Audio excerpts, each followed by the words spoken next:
Okay, happy Sunday racing, bayang karerista. At araw nga tayo ng linggo, March 1, 2026 at buwan na nga ng Marso. At yun nga, no, 8 karera tayo for Sunday racing at yung karera natin gaganapin ulit sa Philippine Jockey Club. At 8 karera nga, start time ng race 1, alas 2 ng hapon. So simulan na nga natin yung mga giya natin para sa araw ng linggo, March 1. Okay, race 1 tayo. Anniversary special race ng Club Don 1, no? 3-year-old open to local imported race, 1,400 meters, start ng first pick 6. First choice natin at single na nga rin natin to, numero 6, Auto Cruz, pati dilemma yung re-renda dyan. Nakita naman natin yung mga huling panalo nito, dalawang panalo, no? Puro ugando. Tingnan nga natin, may ibubuti pa si Caballo, isang imported horse yan at yung lahi niya talaga napakainam. So siya na yung single nga natin dito sa race number 1, numero 6, Auto Cruz. Okay, race number 2 tayo.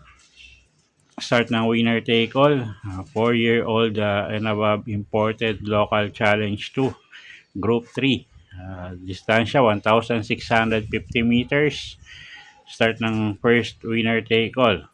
Yung lone winner take all event natin. First choice natin dito, kalahok numero 3, reverse merger, JB Hernandez, yung re-renda dyan, isang matuling kalahok. Pero nandito yung numero 1 na siya na rin yung second choice nga natin, no, na si Pati Dilemma. Depende na lang dito sa breaks of the game, no, sa paglarga kung sino yung unang lundag. Tingin ko hindi naman magbibigayan ng pwesto to. So first choice nga natin, numero 3, reverse merger. Second choice, numero 1 na rin na si Lucency at kuha tayong third choice, pangdehado, numero 4, hole in 1. Okay, so sa race number 2, first choice nga, numero 3, reverse merger. Second choice, numero 1, Lucency at third choice, numero 4, hole in 1. Okay, race 3 tayo, start ng second picks. 42 to 56 bracket, distansya 1,400 meters. Okay, anybody's race to. First choice natin dito, kalahok numero 2, Bid for Fame. AP Nabarosa, yung re-renda dyan, regular rider niya yan. So, tingin ko walang magiging problema at bababa nga sa grupo yan, no? Second choice natin, yung kalahok numero 7, na si Pasayenyo. Ryan Base naman yung sasakay dyan, maganda post position, isang up and coming imported horse din yan. At third choice natin dito, yung kalahok numero 3, na si Graceful Gift, na gagabayan naman ni Pabs Caballero. Okay, so sa race number 3, first choice nga, numero 2, Bid for Fame. Second choice, numero 7, Pasayenyo. At third choice nga, numero 3, Graceful Gift. Okay, race 4 tayo. Start ng pick 5. Club Don 1 anniversary race ulit. Class 4, 42 to 56 bracket. First choice natin dito, numero 2, Shade Green. Ryan Base yung sasakay dyan. Medyo mainam yung imported horse na yan at siya nga yung first choice natin, no? Second choice na rin natin yung malalamadong numero 1 na si Paris with Bronze. Pati Dilemma naman yung re-renta dyan. Napakainam ng huling itinakbo nito. Ang ganda ng panalo niya. So tingin natin mag-uumento pa yan. Okay, so sa race number 4, first choice nga, numero 2, Shade Green. At second choice, kalahok numero 1, Paris with Bronze. Okay, race 5 tayo. Start ng pick 4. Club Don 1 Founding Anniversary Special Race, 3-year-old and above. Australian bred horses, no?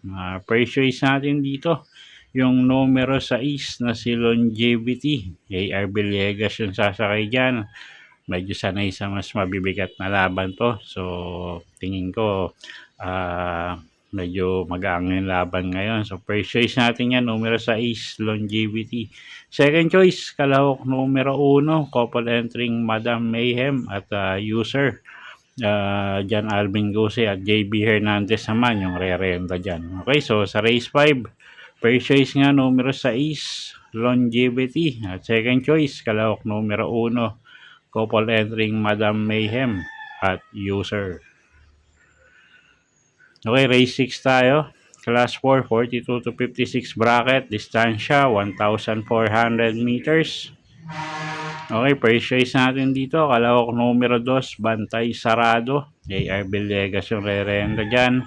At gumaang laban, no? At isang deremating kabayo. Baka mapabor ang distansya sa kanya. So, first choice natin yan, numero 2, Bantay Sarado. Second choice, kalahok numero 5, Wolf 359. JM Storke naman yung re-renta dyan. Isa rin mababa sa grupo to. So, pang nilabas din ng connection yan. Tingin natin, malaki rin panalo. Okay, so sa race number 6, first choice nga natin, kalahok numero 2, Bantay Sarado. Second choice, kalahok numero 5, Wolf 359. Okay, race 7 tayo. Penultimate race, class 4, 42 to 56 bracket. Distansya, 1,400 meters. 7 kalahok. Pero anybody's race, first choice natin dito. Kalahok numero 7 na rin na si Elizabeth Joy, isang imported horse. JC De La Cruz yung re-renta dyan, medyo gumangin laban yan. So, siya yung first choice natin. No? Second choice, kalahok numero 1, Orange Bell. Galing sa bakasyon, no? RCC Masyo yung re-renta dyan. Medyo mababa rin sa grupo to. So, tingin ko may panalo rin. Numero 1, Orange Bell. At kuha tayong third choice dito. Kalahok numero 6, Heavyweight. Gagabayan naman yan ni Boji Henson. Okay, so sa race 7, first choice nga numero 7, Elizabeth Joy. Second choice, numero 1, Orange Bell. Third choice nga, numero 6, Heavyweight. Okay, race 8 tayo. Class 5, 17 to 41 bracket. 1,400 meters ang distansya. Last and final race for the day. Paratingan, first choice. Numero 6 na rin. Couple entering Margo at Queen Margo. RJC Tabor at JL Lazaro yung re-renta dyan sa couple entry na yan.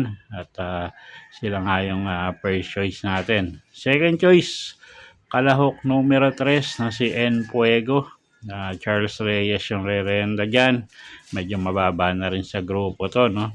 At wag lang magkaroon ng aberya sa starting gates. Tingin ko may panalo yan.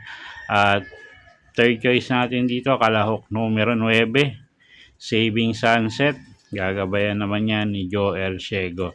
Okay, so sa race 8, first choice numero 6, couple entering Margo at Queen Margo. Second choice, numero 3, N. Puego. At third choice nga, numero 9, Saving Sunset. Okay, so yun po yung mga giya natin para sa araw ng linggo, March 1, 2026. Sana po yung makatulong sa pagpili nyo ng mga tatayaang kabayo. Inulit ko po, kayo pa rin po masusunod kung saan nyo itataya yung pinagpaguran yung pera. Good luck po at happy Sunday racing, bayang karerista.